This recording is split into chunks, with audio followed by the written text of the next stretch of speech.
ओम नमः शिवाय दोस्तों।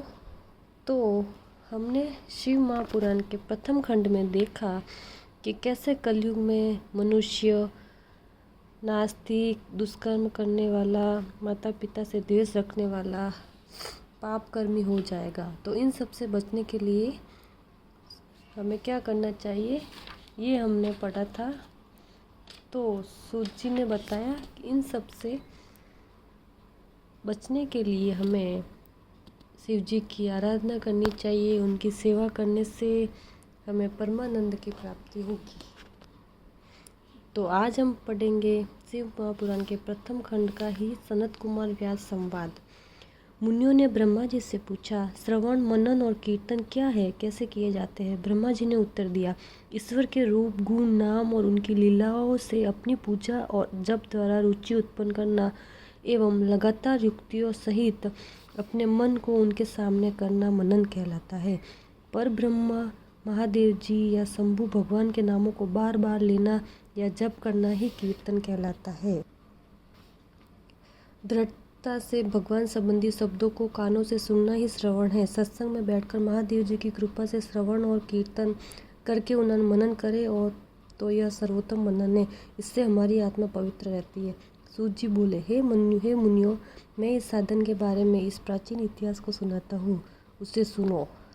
एक बार सरस्वती के तट पर मेरे गुरुदेव भगवान वेद व्यास जी तप कर रहे थे। वहाँ पर सनत कुमार जी ने उनसे पूछा, हे भगवान शिव जी तो आपके प्रत्यक्ष सहायक है, फिर आप ऐसा कठोर तप क्यों कर रहे हैं? व्यास जी ने उत्तर दिया, मैं अपनी मुक्ति के लिए तप कर रहा हूँ। तब सनत कुमार जी ने कहा, ऐसा ही भ्रम मुझे भी हुआ था। इस तरह मैंने भी अपनी मुक्ति के लिए मद्रांचल पर्वत पर तप किया था। तब शिवजी की आज्ञा से उनके नंदीश्वर ने मुझे बताया था कि शिवजी के कीर्तन, श्रवण तथा मनन द्वारा ही मुक्ति मिल जाती है। तब मेरा भ्रम दूर हो गया। अतः व्यास जी आप भी ऐसा ही करें। ऐसा कहकर सनत कुमार जी चले गए। इस पर ऋषि ने पूछा, जो व्यक्ति श्रवण, कीर्तन और मनन नहीं करता वह बिना प्रयत्न के किस प्रकार मुक्त हो सकता है? कृपा कर हमें। तो सनत कुमार व्यास संवाद में हमें ये जानने को मिला कि शिवजी का सिर्फ श्रवण, मनन और कीर्तन करने से ही हमें मुक्ति मिल सकती है। उसमें कठोर तपस्या करने की भी ज़रूरत नहीं है। हमें सिर्फ शिवजी की कीर्तन, श्रवण और मनन द्वारा ही मुक्ति मिल जाती है। तो जो व्यक्ति श्रवण, कीर्तन और नहीं करता है उसे किस प्रकार मुक्ति मिलती है, ये हम आगे जानते हैं। लिंगेश्वर परिचय। श्री सूत जी ने बताया, यदि कोई व्यक्ति श्रवण, मनन और कीर्तन के स्थान पर शिवलिंग की स्थापना करके उनका पूजन करता है तब भी वह इस संसार रूपी सागर से मुक्ति पा जाएगा।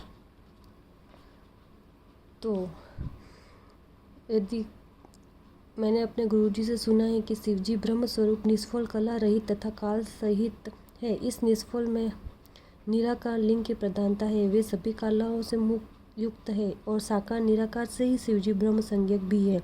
व्यक्ति शिवजी के साकार रूप और निराकार रूप दोनों को पूजते हैं। प्राचीन काल में ब्रह्मा विष्णु के विवाद में उन्होंने शिवलिंग में प्रकट होकर दर्शन दिए थे। तभी से शिवलिंग इस संसार में पूज्य हो गया। इससे सबका कल्याण होता है और मोक्ष की प्राप्ति होती है। तो लिंगेश्वर परिचय में ये बताया गया है कि यदि कोई व्यक्ति श्रवण, मनन नहीं करता, उसकी जगह पे अगर वो शिवलिंग की स्थापना करके उसकी पूजा करेगा तो भी वो संसार रूपी सागर से मुक्ति पा सकता है।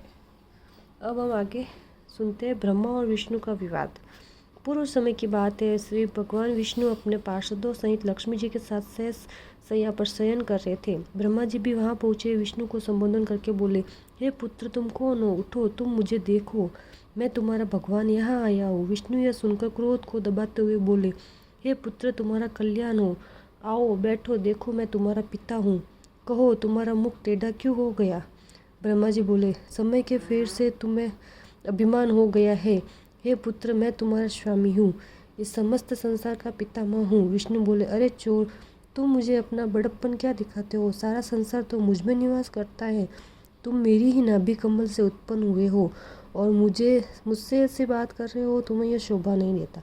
इस प्रकार ब्रह्मा जी और विष्णु जी में विवाद बढ़ता गया। ये दोनों अपने को प्रभु कहते कहते आपस में युद्ध करने लगे। दोनों के प्रहरों से देवता व्याकुल होकर कांपने लगे और कहने लगे, जब आप दोनों आराधकर्ता उत्पन्न कर रहे हो तो यह समस्त सृष्टि भगवान शिव की है। उनके बिना इस सृष्टि का एक दिन का भी इधर से उधर नहीं हो सकता। अतः हम सब शिव शंकर के पास चलते हैं। और इतना कहकर सब देवता वहां पहुंचे, जहां महादेव जी पार्वती जी के साथ सभा में मणिमय सिंहासन पर विराजमान थे। देवताओं को आया देखकर शिवजी ने उन सबको अपने पास बुलाकर बोले। तो इसमें विष्णु जी और ब्रह्मा जी के बीच में विवाद हो जाता है। तो आइए जानते हैं शिव जी ने क्या बोला। शिव निर्णय। हे देवताओं, मैंने सुना है कि विष्णु और ब्रह्मा में भीषण संग्राम चल रहा है। इस कारण तुम्हें महान दुख उठाना पड़ रहा है, परंतु अब तुम घबराओ मत। शिव जी वहां पहुंचकर बादलों की ओट में उनका भीषण युद्ध देखने लगे। वे परस्पर एक दूसरे पर माहेश्वर और पशुपात अस्त्रों का प्रयोग कर रहे थे। इनके प्रयोग करने पर त्रिलोकी भस्म हो जाती है। इस प्रलय के वातावरण को देखकर शिवजी एक तेजोमय अग्नि के समान दोनों के पत्ते में जाकर चमकते हुए स्तंभ लिंग में के रूप में प्रकट हुए। विष्णु और ब्रह्मा महातेज वाले स्तंभ को देखकर विस्मय में पड़ गए। दोनों कहने लगे, यह इंद्रियातीत अग्नि स्वरूप स्तंभ क्या है? हमें इसका पता लगाना होगा।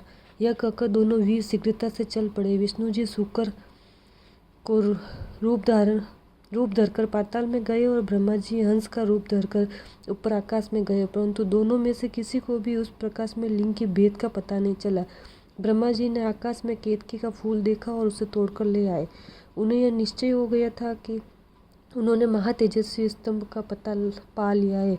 वे केतकी के फूल को लेकर विष्णु जी के पास चले आए। विष्णु जी ने ब्रह्मा जी के पैर पकड़ लिए। ब्रह्मा जी ने इस छल को देखकर शिव जी उसी समय प्रकट हो गए। विष्णु जी ने भगवान शंकर के चरण पकड़कर प्रणाम किया। विष्णु जी की इस महानता से भगवान शिव बहुत खुश हुए। उन्होंने प्रसन्न होकर उनकी सत्यवादिता की प्रशंसा की और अपनी सम्मता प्रदान। तो ब्रह्मा जी और विष्णु जी के बीच में भीषण युद्ध देखकर शिव जी ने एक तेजस्वी स्तंभ का रूप धारण किया, जिसमें ब्रह्मा जी ने उसका भेद पता न लगने पर भी केतकी के फूल के द्वारा विष्णु जी से छल किया। तो भगवान शिव जी विष्णु जी की सत्यवादिता से प्रसन्न हुए और उन्हें अपनी सम्मता प्रदान की। तो अब हम कल पढ़ेंगे ब्रह्मा जी का अभिमान भंग। चलिए दोस्तों, आज के लिए इतना ही। श्री शिवाय नमस्तुभ्यम।